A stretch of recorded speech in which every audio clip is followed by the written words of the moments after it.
அனைவருக்கும் வணக்கம். அன்பார்ந்தவர்களே, ஒரு 27 நிமிட காணொளி நமது மக்களுக்கு உண்மை என்ன, இன்றைய அரசியல் சூழ்நிலை என்ன என்பதை புரிய வைத்திருக்கின்றது. மகிழ்ச்சி. எனவே இந்த காணொளியை நீங்கள் உங்களுடைய குடும்ப வாட்ஸ்அப் குரூப்பிலே அனைவருக்கும் அனுப்பி நம்முடைய மக்கள் அனைவரும் இந்த உண்மையை தெரிந்து கொள்ளவும், இன்றைய அரசியல் சூழ்நிலைகளை புரிந்து கொள்ளவும் அவர்களுக்கு இந்த காணொளியை அனுப்பி வைக்கும்படியாக கேட்டுக்கொள்கின்றேன். இதில் ஒரு சிலருக்கு இந்த காணொளி ஒரு மன வருத்தத்தை தந்திருக்கின்றது என்பதையும் நான் அறிந்தேன். இதை யாரையும் புண்படுத்துவதற்காக அல்ல. எதுக்கு சாமியாருக்கு இந்த வேலை, எதுக்கு தேவையில்லாமல் வீடியோவெல்லாம் போட்டிருக்கிறாரு, எதுக்கு இந்த கட்சி அப்படின்லாம் ஒரு சில கேள்விகளும் விமர்சனங்களும்.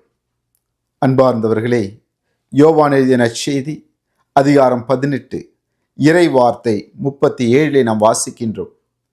ஆண்டவர் இயேசு பிலாத்துவிடம் கூறுகின்றார், உண்மையை எடுத்துரைப்பதே எனது பணி, இதற்காகவே நான் பிறந்தேன், இதற்காகவே இந்த உலகத்திற்கு வந்தேன் என்று ஆண்டவர் இயேசு கூறுகின்றார். உண்மையை எடுத்துரைப்பது, அந்த ஒரு பணியைத்தான் நான் செய்கின்றேன்.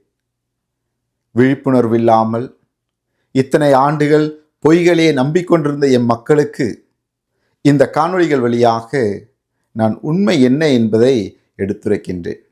எனவே இதை யாரையும் புண்படுத்துவதற்காக அல்ல, உண்மையை எடுத்துரைப்பதற்காக. யோசித்து பாருங்கள்.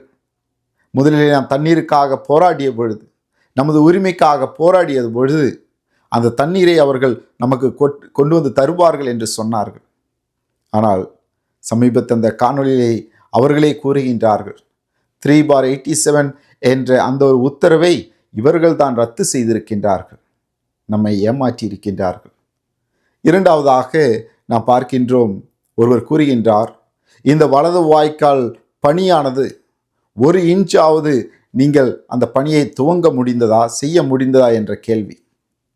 அதையும் நாம் ஆதாரத்தோடு நாம் அவர்களுக்கு கூறியிருக்கின்றோம். 1 இன்ச் அல்ல, பல கிலோமீட்டர் கணக்கிலே அதன் வேலை நடந்து முடிந்து கொண்டிருக்கின்றது என்பதை நாம் எடுத்துரைத்தோம். இப்பொழுது அடுத்த விமர்சனம் என்னவென்றால், ஊழல் விமர்சனம். அன்பார்ந்தவர்களே, ஊழலை பற்றி நாம் பேசுகின்ற பொழுது நாம் எந்த இடத்திலே நின்று, யாருடன் நின்று ஊழலை பற்றி பேசுகின்றோம் என்று யோசிக்க வேண்டும். முதலிலே இந்த ஒரு காணொளியை பாருங்கள். കുടിവെള്ളത്തിന്റെ പേരിൽ കോടികൾ ചെലവഴിക്കുന്ന ഇടമാണ് പാലക്കാടിന്റെ കിഴക്കൻ മേഖല. ചിറ്റൂർ ജലസേചന പദ്ധതിയുടെ ഭാഗമായ മൂലത്തറ അണക്കെട്ട് തകർന്നിട്ട് 9 വർഷം പിന്നിടുന്നു. വേനലിൽ മാത്രമല്ല, മഴക്കാലത്തും ടാങ്കർ ലോറികളിലെ വെള്ളമാണ് നാട്ടുകാർക്ക് ആശ്രയം. ചിറ്റൂർ ജലസേചന പദ്ധതിയുടെ ഭാഗമായ മൂലത്തറ അണക്കെട്ട് തകർന്നിട്ട് 9 വർഷം പിന്നിടുന്നു. ബജറ്റിൽ തുക വകയിരുത്തി കണക്ക് പറയുന്നതല്ലാതെ ജലസേചന വകുപ്പ് നാളിതുവരെ ഒന്നും ചെയ്തിട്ടില്ല. പല പദ്ധതികളും നാട്ടുകാരെ നന്നാക്കാനല്ലെന്ന് ഇതൊരു ഉദാഹരണം മാത്രം. ചിറ്റൂർ താലൂക്കിലൊന്നാകെ കുടിവെള്ളക്ഷാമം രൂക്ഷമാണെങ്കിലും ഒരൊറ്റ ജലസേചന പദ്ധതികൾ പോലും നാടിന്റെ ദാഹം അകറ്റുന്നില്ല. തലങ്ങും വിലങ്ങും പായുന്ന ടാങ്കർ ലോറി എത്തിയാൽ വെള്ളത്തിനായുള്ള തിരക്കോട് തിരക്ക്. വേനലിൽ മാത്രമല്ല, മഴക്കാലത്തും ഈ നാട്ടിൽ ടാങ്കറിലാണ് വെള്ളം കൊടുക്കുന്നത്. എല്ലാ വീടുകളുടെയും മുറ്റത്ത് പൈപ്പുകൾ കാണാം. തുള്ളി വെള്ളത്തിന് പോലും പ്രയോജനമില്ലാത്ത കാഴ്ച വസ്തു. ജോലിക്ക് പോലും പോകാതെയാണ് വെള്ളത്തിനായുള്ള കാത്തിരിപ്പ്. நாங்கள் எப்போ தொடங்கி 10-30 கொல்லம் ஆகி குடிவெள்ளம் இல்லாண்டு நாங்கள் எத்தனை கஷ்டப்படணும். എങ്ങനെയെങ്കിലും കുടിവെള്ളം കൊണ്ടുവരും. വെള്ളത്തിന് വേണ്ടിയാണ് ഞങ്ങൾ ഇത്ര ബുദ്ധിമുട്ട് പറയുന്നത്. എവിടെയൊക്കെ മീറ്റിംഗ് അവർ വിളിച്ച അവിടെയൊക്കെ പോകുന്നുണ്ട്, എന്നാലും കുടിവെള്ളം കിട്ടുന്നില്ല. വർഷങ്ങളായി ടാങ്കറിൽ വെള്ളം കൊടുക്കുന്നു. പക്ഷേ എത്ര നാൾ ഇത് തുടരണം? നല്ലൊരു കുടിവെള്ള പദ്ധതിയാണ് നാടിന് ആവശ്യം. யோசித்து பாருங்கள், யாருடைய ஆட்சி காலத்தில் நமது பகுதிகளுக்கு தண்ணீர் டேங்கர் லாரிகளிலே வந்தது? யாருடைய ஆட்சியில் நாம் குடங்களோடு தெருக்களிலே நின்றோம்?